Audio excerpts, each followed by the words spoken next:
Hello my soul family, कैसे हैं आप सब। एंड आई होप आप सब अच्छे होंगे, सुरक्षित होंगे और अपना इनर वर्क जरूर कर रहे होंगे जहां पे भी होंगे। मैं आप सभी का बहुत बहुत स्वागत करती हूँ अपने इस चैनल में। थैंक यू सो मच मेरे चैनल को इतना प्यार देने के लिए, मुझे इतना सपोर्ट करने के लिए। And I am very glad कि मैं आपकी किसी भी तरीके से हेल्प कर पाती हूँ। अगर आपने मेरा ये चैनल नहीं सब्सक्राइब किया है तो please like, share and subscribe to the channel. And आप भी मुझे कमेंट सेक्शन में बता सकते हैं अगर आप मुझे कुछ भी बताना चाहते हैं तो चलिए आज का वीडियो शुरू करते हैं। और आज का वीडियो है पार्ट नंबर 22, जो कि कंटिन्यूएशन है एक सीरीज जो हम ऑलरेडी कर रहे हैं। सो जैसे कि हमने पिछले पार्ट में जाना कि हम इस पार्ट में एटलांटन कॉन्स्पिरेसी के बारे में बात करेंगे। सो एटलांटन कॉन्स्पिरेसी के बारे में जानने से पहले हम जानते हैं कि हमारा लेमोरिया कहाँ था मैप में, कि हमारा लेमोरिया कहाँ एग्जिस्ट करता था, एटलांटिस कहाँ एग्जिस्ट करता था। ओके, सो चलिए शुरू करते हैं आज का वीडियो। सो ये अटलांटिक एंड पैसिफिक कॉन्टिनेंट्स का मैप है फ्रॉम 50,000 BC से 28,000 BC में, ओके, BC तक का। और इसमें हम देख सकते हैं एंशिएंट लेमोरिया और एंशिएंट एटलांटिस बता रखा है। ये उस टाइम का मैप है जहाँ पे हमारी जो फर्स्ट, मैंने आपको बताया, आपको पहले हमारी 5 ओर्टाइड रेसेस थी। ओके, फर्स्ट पेलिडिया राउंड 1 में उस समय हमारे पास में यहाँ रामा एम्पायर है, यू एम्पायर है, ओके, फिर यहाँ पे मुआ एम्पायर है, रामा एम्पायर, उर एंड ब्रोना एम्पायर, ओके, मुआ एम्पायर, इयानी, एंड यहाँ पे सब कुछ हम नाम देख सकते हैं, ब्रोना एम्पायर, उर एम्पायर, इयानी काउंसिल, ओके, द मुआ एम्पायर, ये सब एम्पायर्स हैं। सो सबसे पहले हम लेमोरिया जानते हैं, ये एंशिएंट लेमोरिया है। यहाँ पे इयानी और मुआ और मदर एम्पायर बोला जाता था, इसको मूवारी पैसिफिक कॉन्टिनेंट बोला जाता था और द सेरेसेंट मून के नाम से इसको जाना जाता था। जो एंशिएंट लेमोरिया था ये था होम, यानी कि घर लेमोरियंस का, यानी लेमोरियंस को यहाँ पे सीड किया गया था फ्रॉम 71,000 BC से लेके 50,000 BC में। ये जो लेमोरिया था ये रिड्यूस हो गया इनटू आइलैंड्स इन 50,000 BC इन लेमोरिया होलोकास्ट, यानी कि जब लेमोरिया डिस्ट्रॉय हुआ, ओके, सो उस समय पे ये आइलैंड जो है जो सेरेसेंट मून की तरह दिखाई देता है, आपको मैं नेक्स्ट पार्ट में दिखाती हूँ, ओके। उस समय पे डिस्ट्रॉय होने के बाद में ये सिर्फ इतना सा रह गया, आज ये इतना सा ही है थोड़ा सा, ओके। सो ये उस समय पे डिस्ट्रॉय हो गया था उस 50,000 BC में। उसके बाद में जो है यहाँ आता है हमारा एटलांटिस, एंशिएंट एटलांटिस, जिसमें आता है द ब्रोना, उर एंड मुआ इयानी एम्पायर्स। इसको हम कैमोलो अमेकस एटलांटिक कॉन्टिनेंट भी बोला जाता है, इसको सी टर्टल भी बोलते हैं। अगर आप देख सकते हैं ये एक टर्टल की तरह, कछुए की तरह दिख रहा है, ये हाथ है, ये टेल है, ओके, ये सर है, हेड है, ये बैक है। सो नेटिव अमेरिकन में बेसिकली एक उनकी जो हिस्टोरिकल रिकॉर्ड्स हैं, उनके जो हिस्ट्री स्टोरीज हैं, ओके, माइथोलॉजिकल स्टोरीज हैं, उसमें ऐसा ही बताया गया है कि life was seeded on the back of the turtle, यानी कि लाइफ जो स्टार्ट हुई थी वो टर्टल के बैक पे हुई थी शुरुआत उसकी। सो ये टर्टल का बैक है, ओके, ये टर्टल का बैक है, ये टर्टल है पूरा। सो टर्टल के बैक पे शुरू हुई थी, ओके। ये पूरा का पूरा एटलांटिस था, ये होम था एटलांटिस का और अनुमेलचिसडिक्स का, फ्रॉम 68,000 BC से लेके 28,000 BC तक। इस एटलांटिस को रिड्यूस होकर के ये 3 नेशन आइलैंड्स में रह गया, ब्रुआ एटलांटिस, नोहासा एटलांटिस और लोहास एटलांटिस, ओके। इसको कैमोलो अमेकस एटलांटिक कॉन्टिनेंट बोला जाता था उस समय पे, लेकिन ये जब 3 आइलैंड्स में बना तब इसका नाम हो गया ब्रुआ एटलांटिस, जो कि साउथ वेस्ट टेरिटरीज थी एटलांटिक, ओके। फिर नोहासा जो कि साउथ सेंट्रल एटलांटिस टेरिटरीज थी। फिर ये लोहास जो कि नॉर्थ ईस्ट टेरिटरीज थी, ओके। यहाँ पे था हमारा एशिया जो कि अभी भी है, यहाँ नॉर्थ अमेरिका, ओके।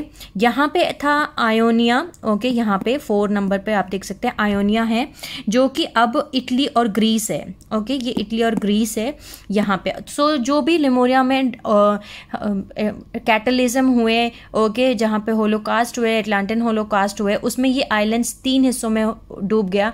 बेसिकली जो है टेल्स अब में जो है ज़्यादा डिस्ट्रक्शन हुआ, हेड अभी भी है, क्योंकि सारा जो डिस्ट्रक्शन हुआ था वो इसी एरिया में हुआ था। जो भी फर्नामेंट्स फटे, जो भी कुछ हुआ इवेंट्स, वो यहाँ इस एरिया में ज़्यादा हुआ। सो अब जानते हैं हमारा 28,000 BC से लेके आज अभी का हमारा प्रेजेंट लेमोरिया और एटलांटिन आइलैंड्स, ओके। सो ये अभी का एटलांटिस और लेमोरिया का मैप है।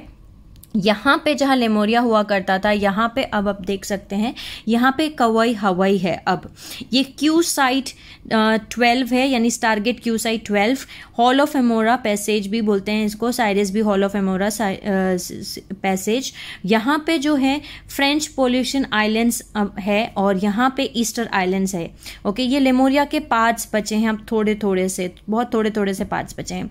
उसके बाद में यहाँ पे जो है अब आप देख सकते हैं ये सब कुछ, यहाँ पे जो आयोनिया है था, इसका नाम अब Italy, Greece and Greek islands बोला जाता है।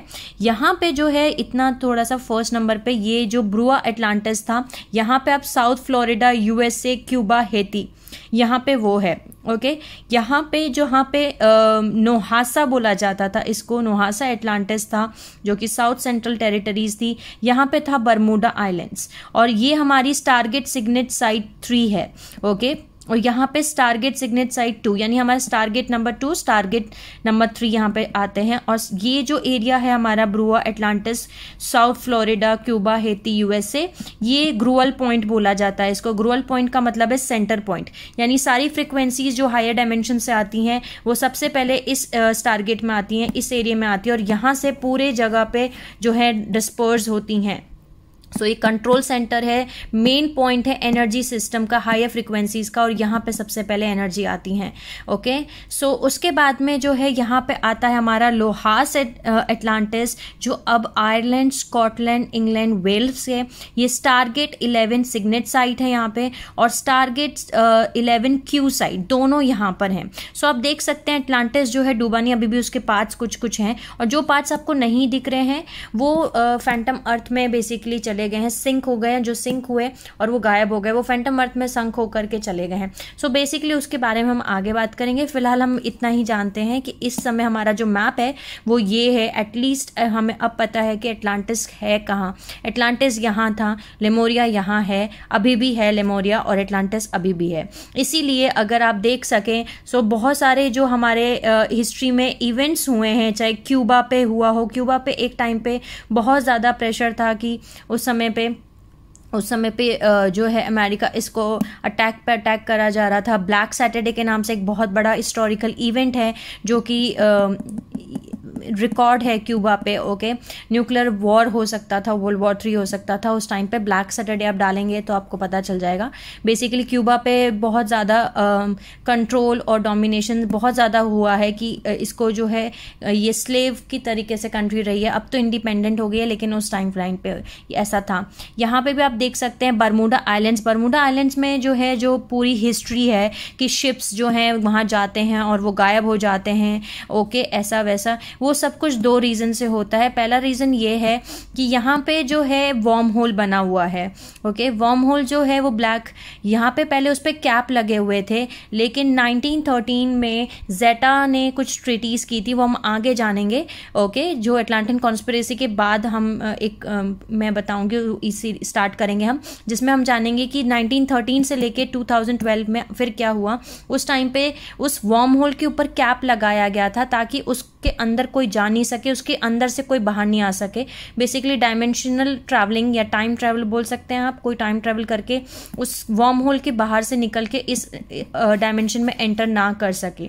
लेकिन उस वर्म होल के ऊपर जो कैप लगाया गया था, उस कैप को हटा दिया गया, जिसकी वजह से अब उसमें जो भी शिप जा रहा है, जो भी चीज़ें जाती हैं, वो उसमें सक होकर के दूसरे डायमेंशन में पहुंच जाता है। ओके, सो बेसिकली यहाँ पे एक वर्म होल है, 2 वर्म होल्स बोल सकती हूँ मैं यहाँ पे। अब 2 वर्म होल्स है, एक फिनिक्स वर्म होल है, एक उसका दूसरे का नाम है falcon worm hole. Okay, 2 worm holes हैं जो कि आपको ट्रैवल करके, टेलीपोर्ट करके दूसरे डायमेंशंस में टेलीपोर्ट कर देता है। ओके, दूसरी चीज़ यहाँ पे हमारा सिग्नेट साइट है। ओके, यहाँ पे पोर्टल्स हैं जो आपको ट्रांसपोर्ट कर देते हैं, टेलीपोर्ट कर देते हैं दूसरे डायमेंशंस में। ओके, उसके बाद में अब हम जानते हैं कि ऐसा क्या हुआ जो लेमोरिया डिस्ट्रॉय हो गया इन 50,000 BC। ओके, देन उसके बाद में एटलांटिस में क्यों ऐसा हुआ कि ये पूरा सिंक हो गया और यहाँ पे भी पूरा का पूरा जो है 3 आइलैंड्स में ये हमारा बढ़ गया। ऑलरेडी हमने इसके बारे में पिछले 3rd सीटिंग में जाना है कि कैसे एटलांटिस डिस्ट्रॉय हुआ, कैसे लेमोरिया डिस्ट्रॉय हुआ, लेकिन फिर से हम जानेंगे इसके बारे में। ओके, सो इन 50,000 BC लेमोरिया होलोकास्ट हुआ। इस समय पे अराउंड 52,000 ईयर्स पहले टेम्पलर अनु जो थे, यानी टेम्पलर अनु वो हैं जिन्होंने अनुनाकी रेजिस्टेंस ग्रुप के साथ में इंटरब्रीड किया था। यानी कि अगर आपको याद हो तो हमने जाना था उस टाइमलाइन में कि जिनके अंदर टेम्पलर सील्स लगी हुई हैं वो उनको हम टेम्पलर अनु बोलते हैं। ओके, सो ये जो अनुनाकी रेजिस्टेंस ग्रुप है ये वो अनुनाकी हैं जिन्होंने ट्रीटी ऑफ एल अनु नहीं एक्सेप्ट किया था, जिन्होंने सीरियन काउंसिल में लीडरशिप रोल भी एक्सेप्ट नहीं किया था। सो उनकी जीन कोड्स के अंदर जो है टेम्पलर सील्स लगाई गई थी, जिसकी वजह से उनके कुछ डीएनए और कुछ ओवोएस्टोन्स और कुछ ओवरटोन्स हमने इन जीन गार्जियन रेसेस ने निकाल दिए थे। सो ये सब कुछ हमने पहले पार्ट्स में ऑलरेडी जाना है। तो उस टाइमलाइन में जो टेम्पलर अनु थे उन्होंने अलाउ किया रेजिस्टेंस अलाइज को, यानी कि ड्रैकोस को। ओके, उन्होंने ड्रैकोस को सीक्रेटली रिटर्न बुला लिया, वापस अर्थ में एंट्री करवा दी, प्रॉमिस करके कि वो अगर उनको हेल्प करेंगे इन्फिल्ट्रेट करने में अर्थ के कल्चर्स पे तो वो अर्थ में एंटर करने के देंगे। बेसिकली हुआ ये कि जो जहोविन अनुनाकी थे उन्होंने ड्रैकोस को अलाउ किया और उनके साथ में अनु मेल्चेसडिक्स यानी कि टेम्पलर अनु जिनके अंदर सील्स लगी हुई थी, इन दोनों ने मिलकर ड्रैकोस को जो है लिमोरिया में एंट्री करवाई, यानी मुवारी एरिया में। उस समय पे जो है अंडरग्राउंड टनल सिस्टम्स बने हुए थे, जो कि लिमोरिया और अटलांटिस के बीच में टनल सिस्टम्स चलते थे, जो कि अंडरग्राउंड लेयर्स बने हुए थे, एक्सटेंसिव नेटवर्क बने हुआ था। सो बेसिकली वहां पे जो है इन्होंने अपना जो है बोल सकते हैं एरिया चूज किया वहां पे रहना, बिकॉज जो ड्रैकोज हैं ये सीडिंग 2 से आए हुए हैं। बेसिकली इनका जो जीन कोड है वो ऑलरेडी हमने जाना हुआ है पहले कि इनके जो जीन कोड्स हैं वो क्या हैं। ये ज्यादा लिजार्ड जैसे दिखते हैं। ओके, ये Omicron Draconian, part reptile part lizard, part human और ज्यादा ड्रैकोलियन जैसे दिखते हैं इनके gene codes. Okay, Dracos second seeding से आए हैं। इन्होंने इनको एंटर इसलिए दिया करवाया उस एरिया में क्योंकि ये जो है माजी ग्रे लाइन जो वहां पे प्रेजेंट थी, ओके, उनसे उनको छुटकारा चाहते थे। वो चाहते थे कि जो ड्रैकोज हैं ये जो है इनको डिस्ट्रॉय कर दे, माजी ग्रे लाइन, किंग लाइन्स को जो प्रेजेंट है लिमोरिया में उस टाइम लाइन पे, यानी कि इंडिगो चाइल्ड्स बोल सकते हैं आप उनको, या स्टार सीड्स बोल सकते हैं, या इयानी काउंसिल बोल सकते हैं। ओके, सो उनको डिस्ट्रॉय करने के लिए उन्होंने उनको एंटर करवाया। लेकिन जो अग्रेसिव ड्रैकोस थे उन्होंने टेरराइज करना शुरू कर दिया लिमोरियन कल्चर को, यहां तक कि उन्होंने एटलांटिस में भी अपना टेरर फैलाया और उन्होंने सबको परेशान करना शुरू कर दिया, डिस्ट्रक्शन स्टार्ट कर दिया। उन्होंने जहोविन अनुनाकी और टेम्पलर अनु इनको भी नहीं छोड़ा। सो इस प्लान को, इस प्रॉब्लम का सॉल्यूशन निकालने के लिए ये सब जो है इकट्ठा हुए और इन्होंने सोचा कि चलिए कुछ एक छोटा सा ड्रैकोस प्रॉब्लम को सॉल्व करने के लिए छोटा सा एक काम करते हैं, हम एक्सप्लोजन करते हैं, एक छोटा सा पिन पॉइंट एक्सप्लोजन जो अंडरग्राउंड केबल्स है, ताकि हम ड्रैकोस को सील कर सकें with in the layers. Okay, उनके जो अंडरग्राउंड लेयर्स है वहां पे उनको सील कर दिया जाए तब तक जब तक सीरियन काउंसिल आती है अर्थ पे और इवैक्यूएट ना कर दें ड्रैकोस को अर्थ पे से।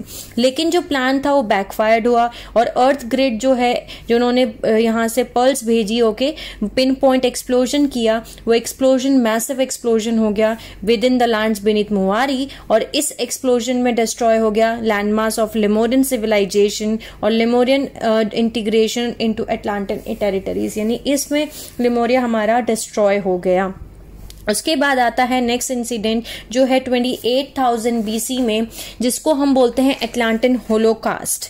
ओके, सो एटलांटिन होलोकास्ट में क्या हुआ था अब हम वो जानते हैं। बेसिकली एटलांटिन होलोकास्ट में इनर अर्थ पोर्टल्स को ओपन करने की कोशिश की गई थी। जो टेम्पलर अनु थे उनको प्रोग्रेसिवली बेसिकली उनको एंट्री बैन कर दी गई थी गीजा पोर्टल पे से। ओके, गीजा में एंट्री नहीं मिल रही थी उनको, इनर अर्थ में एंट्री नहीं मिल रही थी। सो जो टेम्पलर अनु थे उन्होंने सोचा कि चलिए एक काम करते हैं, इनर अर्थ पोर्टल में ही हम एंट्री करेंगे। और वो कैसे करेंगे कि उनके जो मेन क्रिस्टल जनरेटर्स थे, उस क्रिस्टल जनरेटर से अगर हम इलेक्ट्रोमैग्नेटिक बैरियर्स ही तोड़ दें जो कि इनर अर्थ के पोर्टल को सिक्योर करता है तो फिर क्या बात है ना। सो उन्होंने ये कोशिश की क्योंकि उन्हें परमिशन नहीं थी कि वो इनर अर्थ में एंटर कर सकें, वो आर्क ऑफ द कवर्नेंट को यूज कर सकें।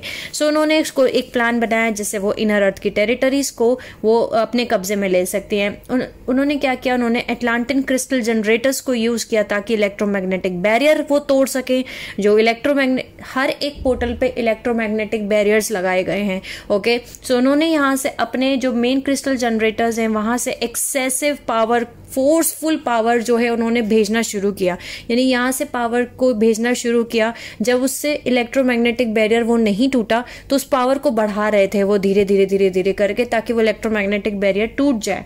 और उस टाइम पे एक क्रिस्टल यूनिट पूरा एक्सप्लोड हो गया। वो उसका एक्सप्लोजन इतना बड़ा था, आप समझ लीजिए उसका फोर्स इतना बड़ा था कि जो एक एटॉमिक बम अगर फटे तो उसका 10 गुना ज्यादा फोर्स उस क्रिस्टल जनरेटर के फटने से हुआ, जिसकी वजह से जो छोटे और दूसरे छोटे छोटे जनरेटर्स थे वो भी फटे, जिसकी वजह से जो कॉन्टिनेंट था अटलांटिस का वो रिप हो गया, यानी फट गया, पूरा रिपिंग हो गया, अलग अलग हो गया। ओके, और उसके जो मेजोरिटी पार्ट है लैंड मास वो सी के अंदर चले गए।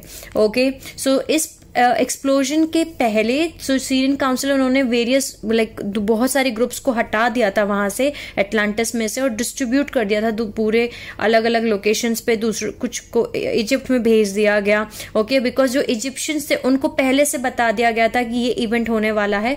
सो उन्होंने क्या किया था, अपने जो सिविलाइजेशन से वो इनर अर्थ में चले गए थे। जब तक ये टाइमलाइन हमारी जो है पहले जब हम इनर अर्थ पोर्टल्स हम सभी के लिए ओपन थे, उस टाइम पे जब ऐसा कुछ भी अगर अर्थ सरफेस पे होता था तो सभी इनर अर्थ सिविलाइजेशंस के अंदर चले जाते थे। ओके, सो साइरस सीरियन जो बोल सकते हैं सीरियन ए, ओके, साइरस ए जोहोविन अनुनाकी, पेलेडियन निब्रुन अनुनाकी, ओके, और अनु मेल्चिसडिक इल्यूमिनाती ह्यूमंस, इन तीनों ने जो कि टेम्पलर अनु बोल सकते हैं हम इन्होंने जो है उस समय पे अटलांटिस होलोकास्ट हुआ। और इसके बाद में जैसे मैंने आपको बताया कि उसको 3 आइलैंड्स में वो कन्वर्ट हो गया, अटलांटिस, ब्रू अटलांटिस, नोहासा अटलांटिस और लोहास अटलांटिस। इसके बाद हमारा नेक्स्ट इवेंट आता है जिसको हम बोलते हैं 25,500 BC लूसीफर रेबेलियन।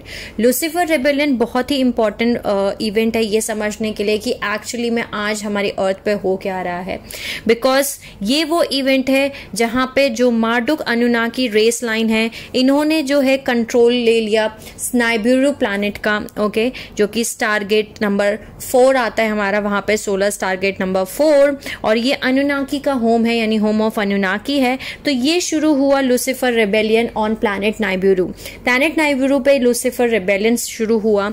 इसके पहले बेसिकली जो स्टारगेट नंबर 4 है इनको देख रहे थे थॉथ एंकी फैमिली, ओके, यानी कि लुलटन फैमिली, और ये एमरल्ड कवर्नेंट के साथ में काम कर रहे थे, यानी गार्जियंस के पास में ही स्टारगेट नंबर 4 था। लेकिन 22,326 BC में एक स्टीलर एक्टिवेशन साइकिल आने वाली थी, नेक्स्ट स्टीलर एक्टिवेशन साइकिल।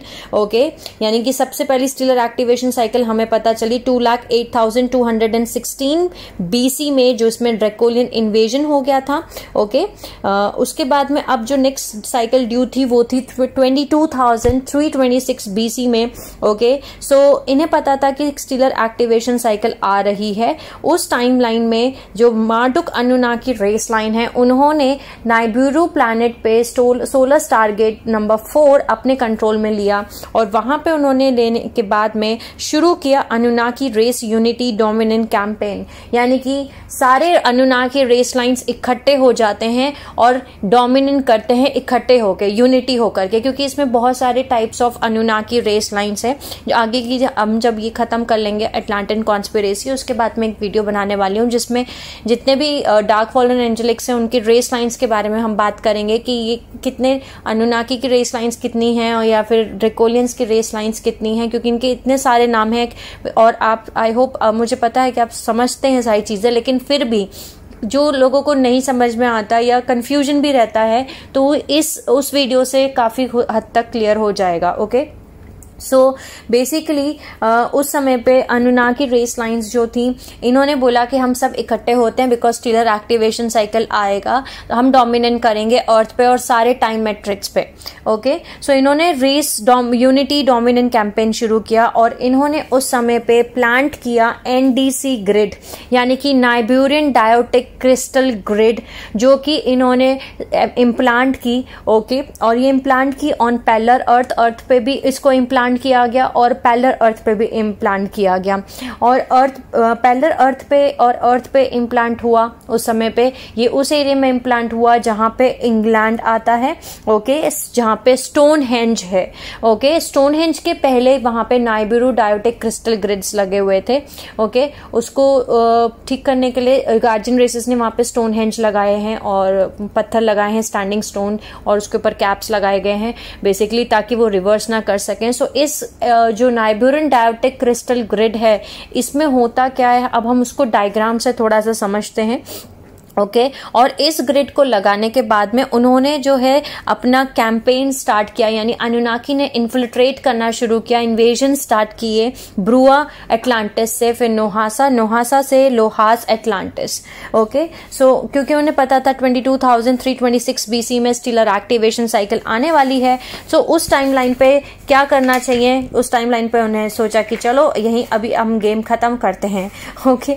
सो उनका मिशन सीधा सिंपल यही था कि उनको इस समय पे जब स्टीलर एक्टिवेशन साइकिल आ रही है तब वो पूरी की पूरी तरीके से रिवर्स कर दें टाइम मैट्रिक्स को, ग्रिड्स को, ताकि इस पूरे प्लैनेट को ही वो जो है अपने अंडर में ले लें, ओके। सो उन्होंने एक टेक्नोलॉजी क्रिएट, उस समय पे फिजिकल टेक्नोलॉजीज को इंस्टॉल किया, ओके। उनका उसी टाइम था कि वो गेम खत्म करना था उनको ये। सो हम इसको थोड़ा डायग्राम से समझते हैं कि एक्चुअली उन्होंने ये नाइबिरू क्रिस्टल डायोटिक ग्रिड, इसमें एक्चुअली उन्होंने किया क्या, थोड़ा सा ही मैं इस वीडियो में एक्सप्लेन करूंगी, बाकी किसी दिन मैं एक वीडियो प्रॉपर बनाऊंगी जिसमें थोड़ा हम डिटेल से जानेंगे, जो हम एपियन सिस्टम्स के बारे में जानना शुरू करेंगे, यानी एटलांटिन पाइलोन इम्प्लांट नेटवर्क्स। उस वीडियोस में हम जानेंगे कि कौन कौन से नेटवर्क्स हैं, इम्प्लांट्स हैं, यानी कि चिप्स हैं, माइक्रोचिप्स टेक्नोलॉजीज हैं जो कि हमारे अर्थ पे प्लानिटरी लेवल पे इम्प्लांट की गई हैं, ओके। डार्क फॉलन एंजेलिक्स की साइड से भी और गार्जियन रेसेस की साइड से भी उस वीडियो में हम थोड़ा डिटेल से जानेंगे, लेकिन थोड़ा सा बहुत सिंपल वे में हम इस वीडियो में जानेंगे कि एक्चुअली ये नाइबियूरन डायोटिक क्रिस्टल ग्रिड क्या था, उसमें कि ये नाइबिरू डायोटिक क्रिस्टल ग्रिड, नाइबियूरन डायोटिक क्रिस्टल ग्रिड है क्या, ओके। सो मान के चलिए ये हमारा सन है, ओके, और यहाँ पे हमारी अर्थ है, ये अर्थ है हमारी, और यहाँ पे प्लैनेट नाइबिरू है, ओके। यहाँ पे प्लैनेट अर्थ की जो मरकाबा फील्ड है वो ऐसे सन से कनेक्टेड है, ओके। एंड मेरी ड्राइंग बहुत ख़राब है, मैं कोशिश कर रही हूँ कि आई होप आपको मैं समझा पाऊँ, बस उतना ही, ओके। सो ये सन है, ये अर्थ है, यहाँ पे नाइबिरू, ओके। और अर्थ नाइबिरू की जो बेसिकली मरकाबा फील्ड है वो ऐसे सन से कनेक्टेड है,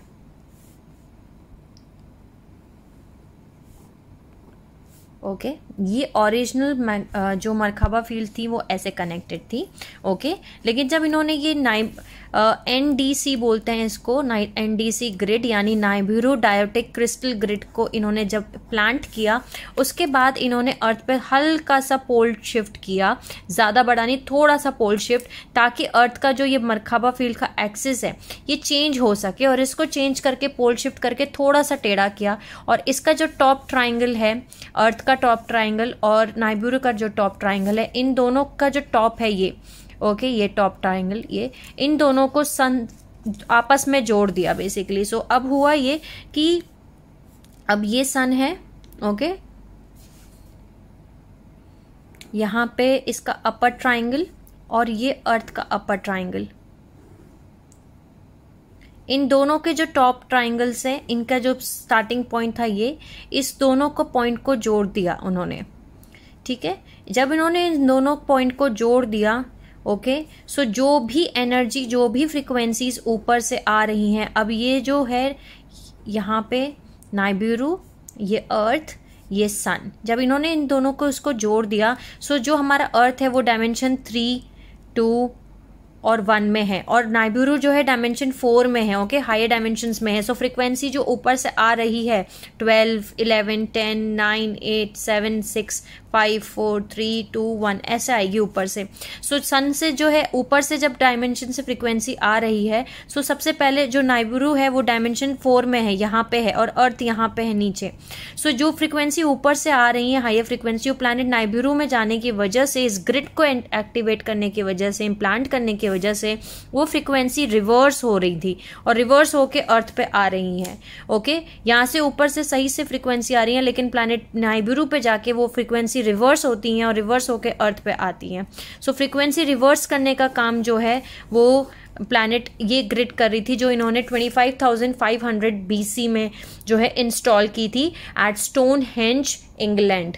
ओके, तो ये था हमारा 25,500 BC का इंसिडेंट, लूसीफर रेबेलियन, जहां उन्होंने सोलर स्टारगेट नंबर 4 पे अपना कंट्रोल किया, यानी कि उसको अपने कंट्रोल में ले लिया। और उसके साथ साथ उन्होंने प्लान किया NDC ग्रिड, यानी नाइबियरन क्रिस्टल डायोटिक ग्रिड्स। उसके बाद में उन्होंने वहां से, जो आज भी ऑपरेशन में है और एक बहुत बड़ा इंपॉर्टेंट रोल प्ले कर रही है, जो भी आउटकम आएगा उसमें। ओके, इसके बाद आता है नेक्स्ट इवेंट जो था 22,326 BC में, जो कि बोला जाता है इयानी मैसेकर। इयानी मैसेकर बहुत बड़ा इवेंट है, जिसमें कि जिस इवेंट को बिग डिसेप्शन के नाम से जाना जाता है। ओके, जो कि एक ऐसे इंसान की तरफ से दिया गया था जिसमें कि एक रिपल भेजी थी ऊपर हायर डायमेंशन से लेके नीचे के डायमेंशंस में ऊपर तक एक रिपल्स उठती चली गई इस बड़े इवेंट की वजह से।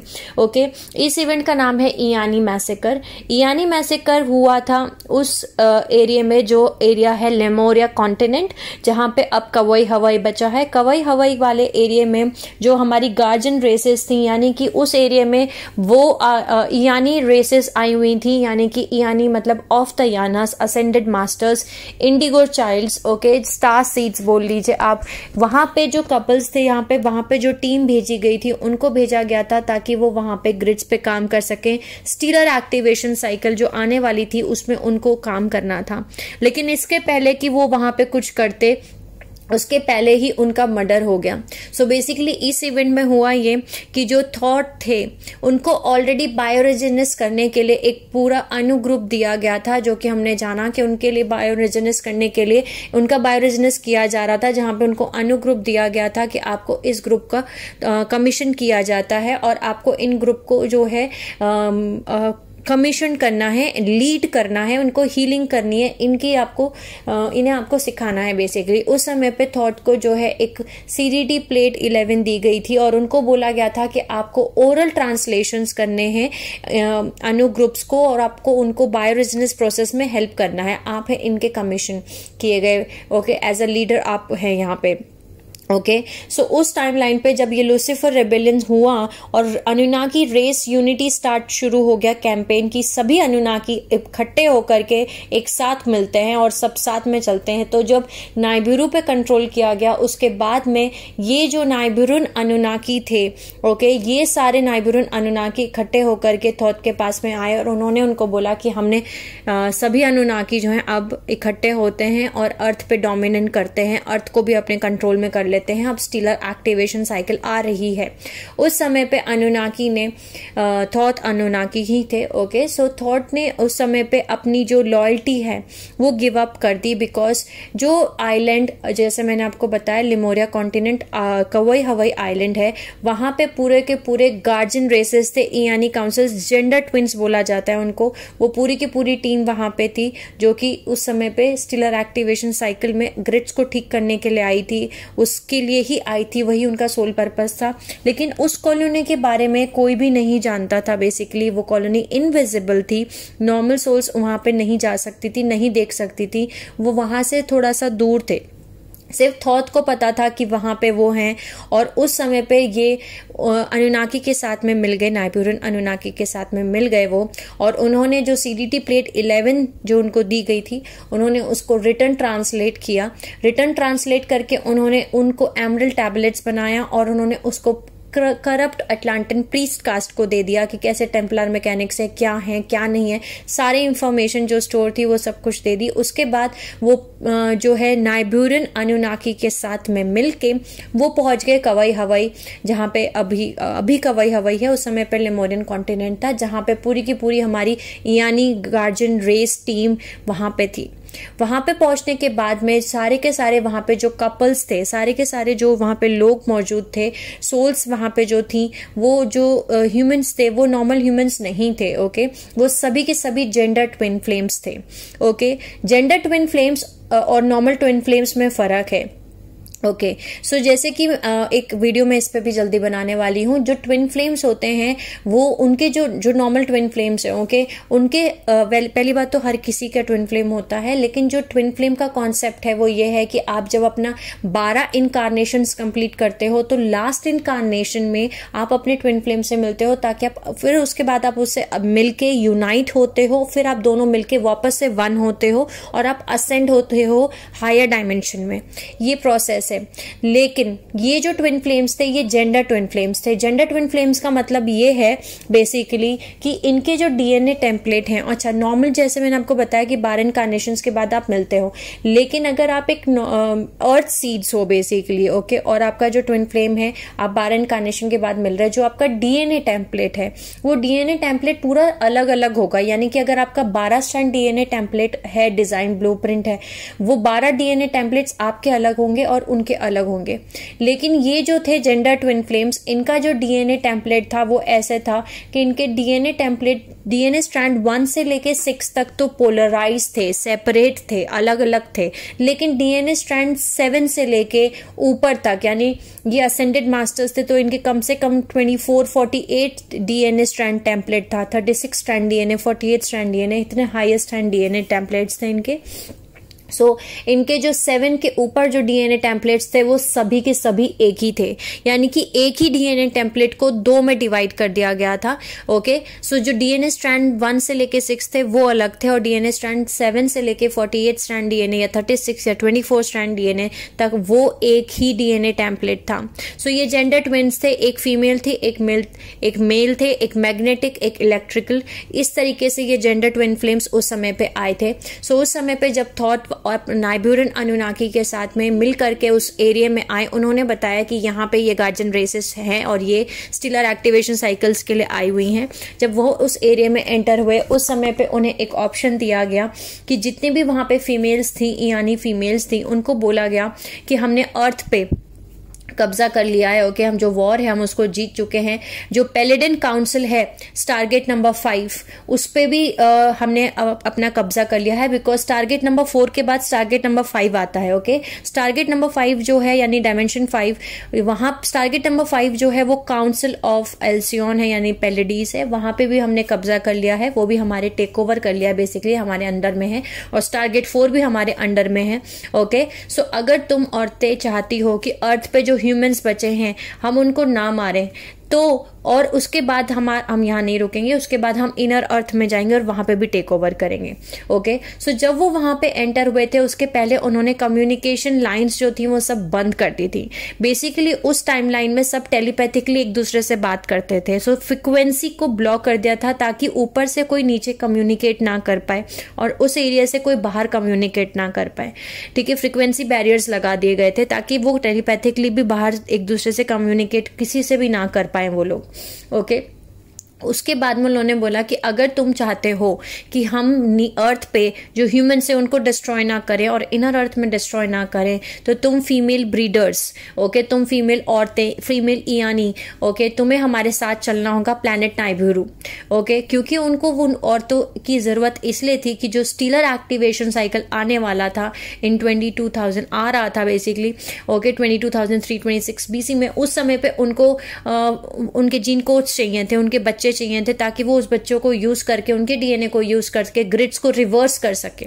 सो उन्होंने उनको ऑप्शन दिया। और तीसरी बात उन्होंने ये बोली कि जो तुम्हारे पति हैं इनको भी हम मार देंगे बेसिकली। ओके, सो अगर तुम इन सबको बचाना चाहते हो तो तुम्हें हमारे साथ प्लैनेट नाइबिरू पे आना होगा। उस समय की जो औरतें थी उन्होंने इस चीज से अग्री किया फाइनली कि ठीक है, हम आपके साथ नाइबिरू पे आने के लिए रेडी हैं, लेकिन आपको हमारे हस्बैंड्स को छोड़ना होगा। ओके, वो और उसके बाद में अर्थ पे जो ह्यूमंस हैं उनको भी कुछ नहीं करना होगा, उनको भी छोड़ना होगा। और इनर अर्थ में भी कोई भी डिस्ट्रक्शन नहीं होगा, यानी किसी भी तरीके का डिस्ट्रक्शन आप नहीं करोगे। उसके अलावा आप हमारे हस्बैंड्स को भी कुछ भी परेशानी नहीं करने, मतलब परेशान नहीं करोगे, आप उनको भी छोड़ोगे। एंड उन्होंने प्रॉमिस किया इस चीज का कि वो कुछ नहीं करेंगे। और वहां से उसके बाद में सिलेक्शन प्रोसेस हुआ बेसिकली, यानी कि सभी औरतें जिन्होंने जो यानी काउंसिल की वहां पे उस समय पे थी, उन सभी औरतों में से चूज किया गया, यानी कि सभी औरतों को चूज नहीं किया गया था, उन्हीं औरतों को चूज किया गया था, सेलेक्ट किया गया था जिनकी परफेक्ट आईज थी, जिनकी परफेक्ट हेयर कलर थे, जिनके परफेक्ट जीन कोड्स जो उनको चाहिए थे उस हिसाब से जीन कोड्स थे, उस हिसाब से ही उनका सिलेक्शन किया गया था। Perfect nose, perfect features, perfect colour, ये सब कुछ उन्होंने चूज किया। उसके अकॉर्डिंग ही उन्होंने उन्हीं औरतों को चूज किया जिनके अंदर ये सब कुछ परफेक्ट वाला हिसाब किताब था। और यहीं से हमारे सभी वुमेन्स के अंदर ये परफेक्शनलिज्म का एक इम्प्रिंट आता है, जो हमें आज अपने लुक्स को लेकर के इतना ज्यादा हम कॉशियस होते हैं कि हम अच्छे दिख रहे हैं कि नहीं दिख रहे हैं, सुंदर दिख रहे हैं कि नहीं दिख रहे हैं, पता नहीं हमारे बाल कैसे हैं, पता नहीं हमारी आंखें कैसी हैं, पता नहीं हम अपनी ही बॉडी में कंफर्टेबल फील नहीं करते। औरतों को लगता रहता है कि हम ठीक नहीं दिख रहे, अच्छे नहीं दिख रहे। ये जो इम्प्रिंट आया है, ये इम्प्रिंट उस टाइमलाइन से आया हुआ है बेसिकली। सो सिर्फ जो सिलेक्टेड थी उनको ही सिलेक्ट किया गया और उनको प्लैनेट नाइबिरू पे लेके जाया गया। और वहां पे उनके साथ में फोर्सफुली रोज रेप होता था और उनको फोर्सफुली बेसिकली बच्चे पैदा करवाए गए। उनको बांध के रखा जाता था, जो नहीं भी करने देती थी तो उनको बांध के रखा जाता था, ताकि उनके साथ रोज रेप होता था ताकि वो कहीं भाग ना जाए और उनको बच्चे पैदा करें। सो उस टाइमलाइन में ये हुआ था कि जेंडर ट्विन फ्लेम्स को सेपरेट कर दिया गया था। तब से लेके अभी तक, एटलांटिस टाइमलाइन से लेके अभी तक सारे जेंडर ट्विन फ्लेम्स जो हैं वो सेपरेट हैं। ओके, यानी ये वो स्टार सीड्स हैं जो वापस से इस टाइमलाइन पे फिर से आए हैं और वो यूनियन में अब वापस से आएंगे इस टाइमलाइन में। ओके, सो उस टाइम पे ये हुआ था फीमेल्स के साथ में। लेकिन इधर जो मेल्स थे, मेल्स के साथ में क्या हुआ था, उन्होंने अपना प्रॉमिस पूरा नहीं किया। उन्होंने उन सभी को, जो मेल्स थे, उनके जो हस्बैंड्स थे, उनको पिरामिड में लेके गए, यानी गीजा पिरामिड्स जो है वहां पर लेकर के गए, क्योंकि उनके पास में आधा कंट्रोल गीजा का भी आ गया था, पार्शियल कंट्रोल स्टारगेट 4 होने की वजह से। वहां पे लेके गए और उनकी जो सेलुलर मेमोरीज थी उसको निकाला। जब तक निकालते रहे वो उस मेमोरीज को, उन इंफॉर्मेशन को उनके अंदर से, जब तक वो पूरी तरीके से फ्राई ना हो गए, यानी उनको मार डाला जब तक उनके अंदर से सारी मेमोरीज को ना निकाल लिया गया। उसमें से कुछ मेल्स जो थे वहां से भाग गए, उनको भाग गए बेसिकली, कुछ मेल्स बचे भी थे। सो इस इंसिडेंट ने पूरे के पूरे ऊपर से लेकर नीचे तक सभी डायमेंशंस में सभी को हिला के रख दिया था। एक रिपल भेज दी थी, एक लहर ऊपर से लेकर नीचे तक, एक बहुत बड़ा डिसेप्शन एक थॉट ने दिया था उस टाइमलाइन में। बिकॉज थॉट जो है एमरल्ड कवनेंट में काम कर रहे थे और वो लाखों सालों से हमारे साथ काम कर रहे थे। ओके, जैसे कि आप सभी को अब पता है कि हमने अभी थोड़ी देर पहले जाना था कि वो कब से हमारे साथ में काम कर रहे थे थॉट। ओके, लास्ट कौन से टाइमलाइन से काम कर रहे थे, जब थॉट और इनॉक जो है दोनों ही हमारे साथ में एंटर हुए थे बायोरिजेनेस प्रोसेस के करने के लिए शुरुआत हुई थी। वो शुरुआत कौन से ईयर में हुई थी? 2,46,000 BC से वो हमारे साथ में काम कर रहे थे। Okay, as an emerald covenant, thought was an emerald covenant. वो लाइट में काम कर रहे थे, वो बायोरिजेनेस का प्रोसेस कर रहे थे 2,46,000 BC से। और ये इंसिडेंट हुआ था 22,326 BC में। सो इतने साल एमरल्ड कवनेंट में कोई काम अगर कर रहा है, कोई लाइट में काम कर रहा है, कोई अपने ऊपर काम कर रहा है। सो ये जो पूरा इवेंट है इयानी मैसेकर, इस इवेंट को एक बिग डिसेप्शन के नाम से जाना जाता है।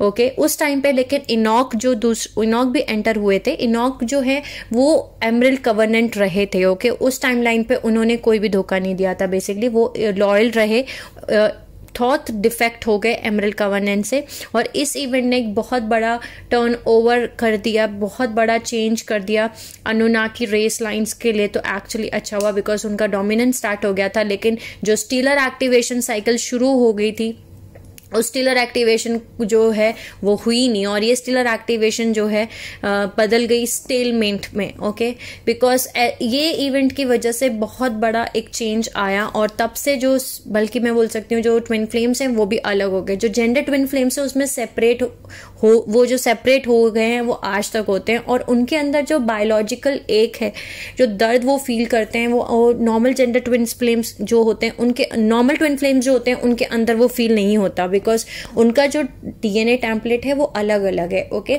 सेपरेट है। लेकिन जो जेंडर ट्विन फ्लेम्स हैं वो एक ही डीएनए टेम्पलेट से बने हुए हैं। सो वो जो पेन फील करते हैं, वो सेपरेशन का पेन जो फील होता है उनको, अपने ही डिवाइन काउंटर पार्ट से दूर रहना, अपने ही आधे हिस्से से दूर रहना, इसीलिए बोला जाता है one soul into two bodies, because उनका एक ही डीएनए टेम्पलेट होता है। वो दर्द वो फील करते हैं, उस मिसिंग अपने ही एक पार्ट को, अपने ही एक अंग को वो ढूंढते रहते हैं कि कहाँ है वो। ओके, सो इस टाइमलाइन में ये हुआ था। इसके बाद हम नेक्स्ट में चलते हैं। इसका नेक्स्ट जो इवेंट है वो है 21,900 BC, जिसको बोला जाता है लोहास केल्टिक ड्रुइडिक फ्रीज आउट। ये हमारा मेजर ग्लेशियर पीरियड है, जो हमारे हिस्ट्री बुक्स में भी लिखा गया है कि ग्लेशियर पीरियड था फ्रॉम 21,900 BC से लेके 14,000 BC में।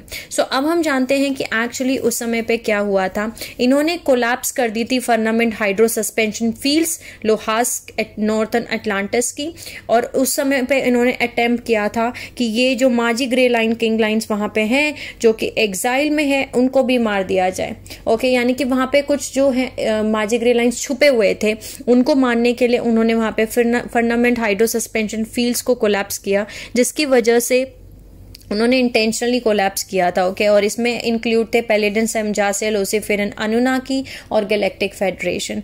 ओके, ताकि ये फोर्स कर सके माजी ग्रे लाइन को लोहास से निकाल सके, वहां से बाहर निकाल सके, जो कि हमारा स्टारगेट नंबर 11 आता है वहां पे। ओके, जो कि अभी इंग्लैंड, आयरलैंड, स्कॉटलैंड, वेल्स से। ओके, सो यहाँ पे इन्होंने ये इवेंट क्रिएट किया, जिसकी वजह से मेजर ग्लेशियर पीरियड स्टार्ट हुआ इन 21,900 BC। ओके, इसके बाद जो नेक्स्ट इवेंट आता है वो है 20,000 BC। ओके, जो कि जिस इवेंट को बोला जाता है विशेरियस सेंशन इन्वेजन।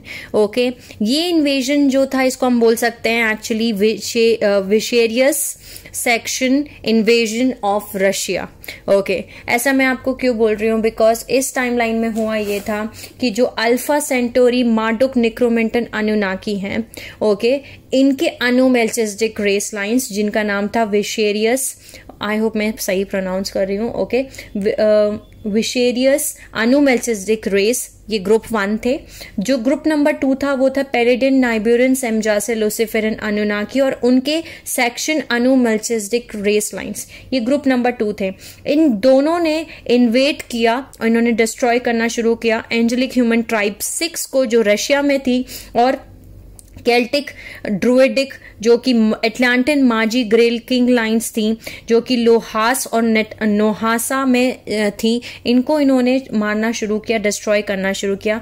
लेकिन इसमें जो केल्टिक और ड्रुइडिक लोहास, नोहासा, एटलांटिस माजी ग्रे लाइन किंग लाइंस थी, यानी जो केल्टिक लोहास में छुपे हुए, लोहासा के जो एटलांटिन माजी ग्रे लाइन किंग लाइंस थी उनका नाम था केल्टिक्स।